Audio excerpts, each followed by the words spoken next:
have you ever sat down to plan an intervention and thought, where do I even start? Whether it's supporting your pupil in a school or working with a child outside mainstream education, getting that preparation right can make all the difference. In this video, we're unpacking exactly how to prepare for a tutoring session, from understanding the child and their EHCP, if needed, to setting up the space and planning your approach so you can make every session count.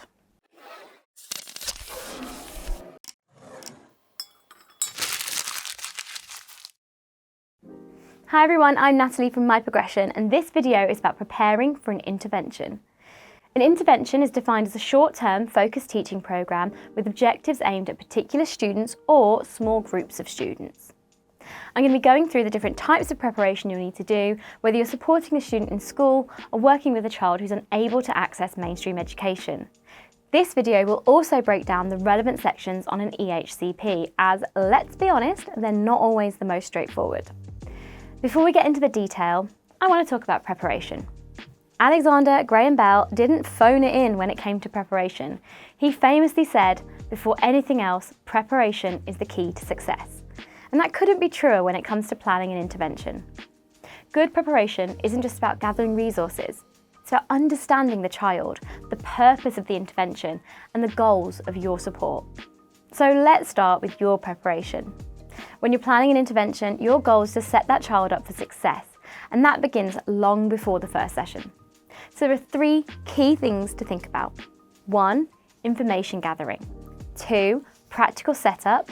And 3, planning your approach. So starting with information gathering, find out as much as you can about the child you'll be supporting. The quickest and easiest way to do this is to review an EHCP if they have one and if you have access. If they don't have one, then you will need to ask the relevant people. So if you're in school, that might mean speaking with the class teacher, the SENCO or pastoral team. If you're working in a home tuition context, it might be the parent, carer or local authority contact. So you need to find out what's the child's current level of attainment, what strategies have worked and not worked in the past, are there any known triggers or barriers to learning, and what are their interests and motivators. This background knowledge helps you personalise your approach from the start. Now, a lot of this information will be on the EHCP, the Education, Health and Care Plan, which we will go through shortly.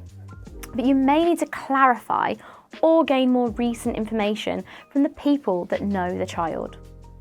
Gathering information means you're not walking in blind. It means you're walking in prepared, meaning your intervention has the best chance of success. So let's talk about the EHCP, the Education, Health and Care Plan, because this is your map to understanding the person you're supporting.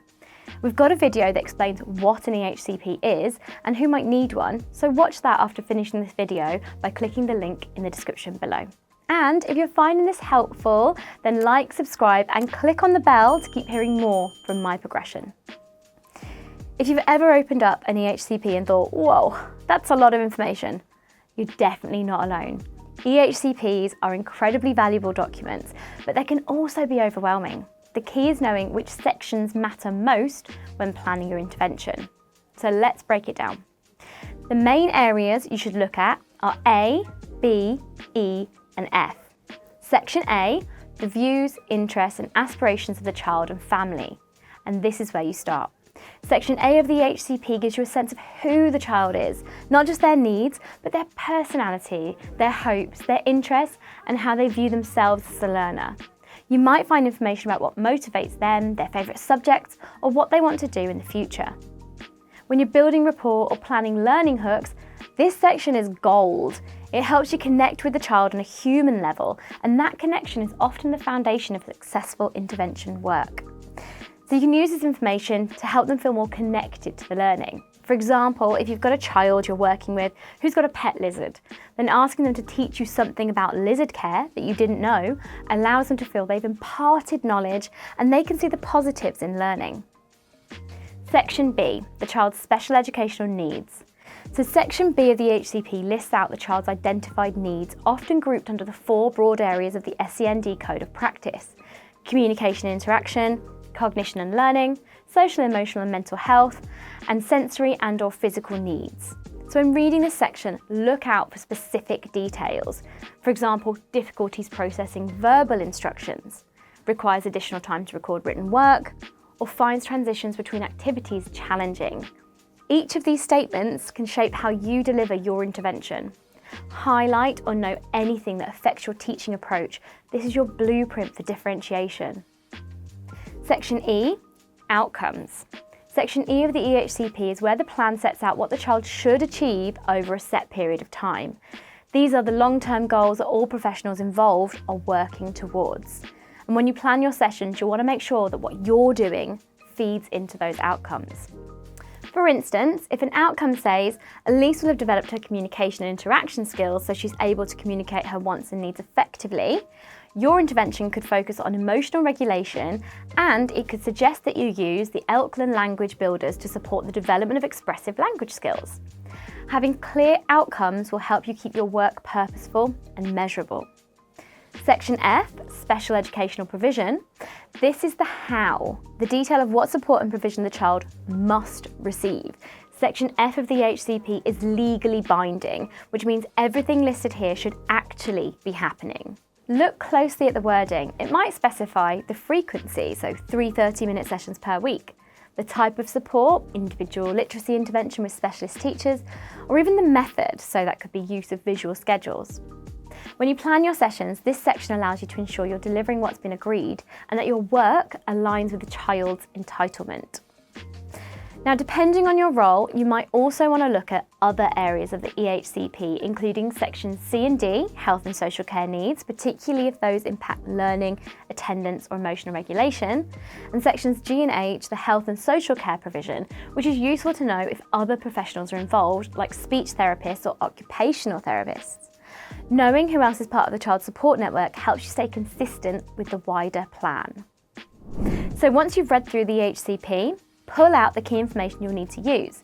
And this is going to include the main areas of need, the key outcomes, specific strategies or provisions, and interests and motivators. And you can summarise everything you need to know in an EHCP reference sheet, which we have created for you. So see the description below for this resource. Remember, an EHCP isn't just a document, it's a map. It shows you where the child is, what support they need, and where they're trying to go. Your role is to make sure your intervention helps move them a step closer to these goals. So we'll look at practical setup. After gathering your research, you need to think about the learning environment. In school, you might be using a quiet corner of the classroom or a designated intervention space. Outside of the classroom, it could be a dining table, a study area, or potentially a local library. Wherever it is, make sure the space supports focus and comfort. Minimise distractions, have the resources you'll need to hand, and ensure the child feels comfortable and safe. Again, refer to the EHCP. Are there any sensory needs that you need to take into consideration? If you're meeting a pupil for the first time, even small things like greeting them by their name, explaining what will happen, or giving them some control over the session can make a huge difference in building trust. Planning your approach. Before any meaningful learning can take place, the relationship has to come first. Children who receive interventions, especially in home tuition or alternative settings, often need to rebuild trust in adults and in learning itself. It could have been a while since they received any formal learning. Take the time to connect with that child. This could include starting each session with a short check-in. So how are they feeling? What have they been doing?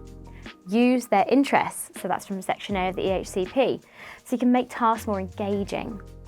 Celebrate the small wins, even if it's just you focused really well today. A positive, consistent relationship is often what unlocks progress. Make sure you've got a clear structure and that you share this with the young person receiving the intervention. We all know that every child or young person responds well to continuity. And finally, take time to plan how you'll deliver the intervention. You gathered the information, you read the child's EHCP, and you've set up the learning environment. So now it's time to think about that delivery. A clear, structured lesson plan will keep you on track. So for more on lesson planning, see our video, Love Your Lesson Planning, linked in the description below. An intervention isn't just about what you teach, it's about what the child learns and how that learning grows over time through application. Key aspects to consider when planning your approach are the learning objectives, so what do you want the child to be able to do by the end of the session or block? How you'll break down the task into manageable steps. This should link to the relevant information you've gathered about how the child learns best and the information in their EHCP. And how you'll record progress, whether that's through notes, a learning journal, or a shared tracking system. If you're tutoring in a school, you must speak to the class teacher on how to record progress, as this will feed into their overall assessment data. Remember, consistency is key. A structured, predictable approach helps build confidence, especially for children with additional needs. Effective one-to-one interventions start before the first session with solid preparation. Remember to gather the right information, know the child, their needs and their motivators. Understand the EHCP, focusing on sections A, B, E and F so that your support aligns with the child's goals and entitlements. Set up your environment, make it calm, consistent and focused. Plan your approach to build trust, structure your sessions clearly and track progress over time. Preparation isn't just admin, it's the foundation for meaningful, impactful intervention. Because when you know the child, the plan and the purpose, every session becomes a step towards success. If you found this helpful, don't forget to like, subscribe and hit the bell so you don't miss our next video where we'll be looking into how to deliver and review one-to-one interventions effectively. I've been Natalie from My Progression, and let's keep your career in motion.